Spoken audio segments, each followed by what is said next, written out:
छठ पर्व मनाने आ रहे यात्री जो दरभंगा एक्सप्रेस में बैठे थे, दिल्ली से चला था, लेकिन इटावा शहर उत्तर प्रदेश में एक जनरल बोगी में आग लग गई और आग की जो रफ्तार है वो देख रहे होंगे किस तरह से है। आग लगने की खबर सुनते ही ट्रेन को रोक दिया गया। जैसा कि बताया जा रहा है कि 20 से 30 किलोमीटर प्रति घंटा रफ्तार से ट्रेन चल रही थी, जिस कारण से रोका गया। और जिस तरह से आग की रफ्तार है, अगर ट्रेन को नहीं रोकी जाती तो ट्रेन धू धू कर राख हो जाती। कि उन परिवार पे क्या बीतेगी जिनके परिजन कॉल करके ये बताए होंगे कि हम जिस ट्रेन में आ रहे थे, दरभंगा एक्सप्रेस में आ रहे थे, हम मधुबनी के हैं, हम झंझारपुर के हैं, हम जयनगर के हैं, हम दरभंगा के हैं, हम सीतामढ़ी के हैं, और हम जिस ट्रेन में आ रहे थे उस ट्रेन में आग लग गई। ट्रेन हादसा लगातार प्रदेश में हो रही है, चाहे बिहार की बात करें या भारत की बात करें, ट्रेन हादसा रुकने की नाम नहीं ले रही है। कहीं पे बोगी पलट जाती है तो कहीं पे ट्रेन में आग लगने से धू धू कर जल जाती है। लेकिन ऐसा ही हुआ फिर से, जिस तरह से छठ पर्व मनाने जो प्रदेश में, जो दिल्ली में जो मजदूर रहते थे वो घर वापस आ रहे थे,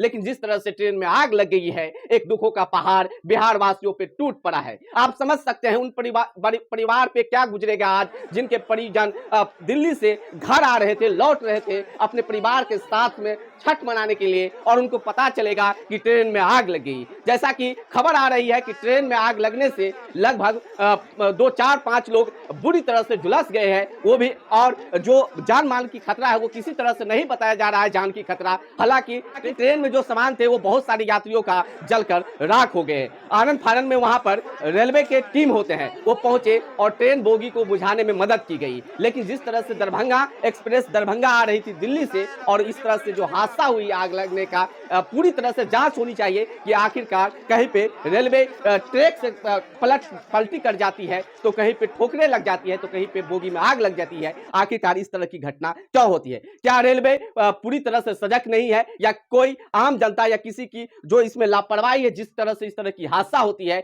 मान लीजिए आज ट्रेन हादसा में 1, 2 लोग, 4 लोग झुलसे हैं, अगर पूरी बोगी में आग लग जाती तो फिर उसका जिम्मेदार कौन होता है? मरता कौन है? वही गरीब, वही मजदूर। लेकिन जो नेता है, जनप्रतिनिधि है, वो अपने घर में चैन से नींद सोते हैं। भारतीय रेलवे में जो ट्रेन हादसा की सिलसिला है वो लगातार जारी है और रुकने का नाम नहीं ले रहा है। मैं आपको बता दूं कि 02570 जो दरभंगा एक्सप्रेस इटावा में जो जलकर एक बोगी, जो जनरल बोगी था, वो राख हो चुका है। जिसकी स्थिति आप जो स्क्रीन पर देख रहे हैं उससे आप अनुमान लगा सकते हैं कि जिस समय ट्रेन में आग लगी होगी और यात्री ट्रेन में बैठे होंगे उस समय का दृश्य कैसा होगा, उस समय का जो भयानक दृश्य। और अगर आप उस बोगी में होते तो आप खुद पे लेकर समझ सकते हैं, अगर ट्रेन में आग लगी रहती तो कैसा बीता होगा। आप समझ सकते हैं कि उस समय जो परिजन से बात किया होगा, कॉल किया होगा, कोई अपने पत्नी से, कोई अपने बच्चे से, कोई अपने मां से, कि मैं जिस ट्रेन से आ रहा था उस ट्रेन में आग लग गई, तो उन पे क्या बीता होगा। और जिस तरह से ये घटना हो रही है, इस घटना को लेकर आप क्या कहते हैं? क्या सरकार इसका जो है सो जिम्मेदार है, या फिर रेलवे इसकी जिम्मेदार है? वो आप कमेंट करके बताइएगा। लेकिन जैसे ही स्थानीय लोग ने देखा कि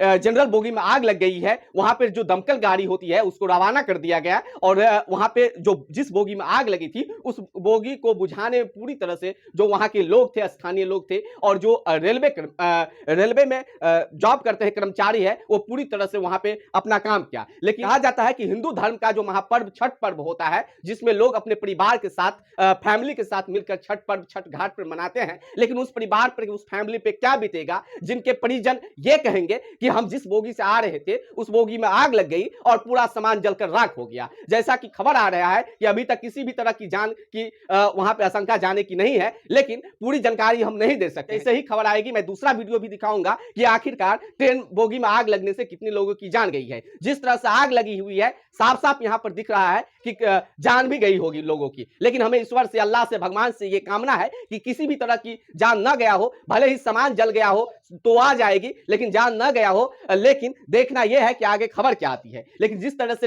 रेलवे में हादसा होती है और जिस तरह से ये ट्रेन हादसा हुई है 02570 जो दरभंगा एक्सप्रेस है, जो इटावा शहर में उत्तर प्रदेश मतलब दिल्ली से आ रही थी और इटावा में जनरल बोगी में आग लगी है, एक बहुत दुख की खबर है बिहार वासियों के लिए, और खासकर उनके लिए जिनके परिजन को ये पता चले। साथ साथ दोस्तों मैं आपको ये बता दूं कि अब योगी आदित्यनाथ जी से मैं ये सवाल करना चाहता हूं कि आपके उत्तर प्रदेश में जिस तरह से ये घटना हुई है, क्या उत्तर प्रदेश के जो रेलवे कर्मचारी है पूरी तरह से जांच नहीं करती है? क्या वहां पे जो प्रशासन है वो प्रशासन पूरी तरह से जो रेलवे ट्रैक है उसको नहीं देखते हैं कि आखिरकार कहां पे है। क्या बोगी में कोई ऐसी जो सामान थी, पटाखा थी, वो लेके आ रहे थे, क्या उसको चेक नहीं किया गया?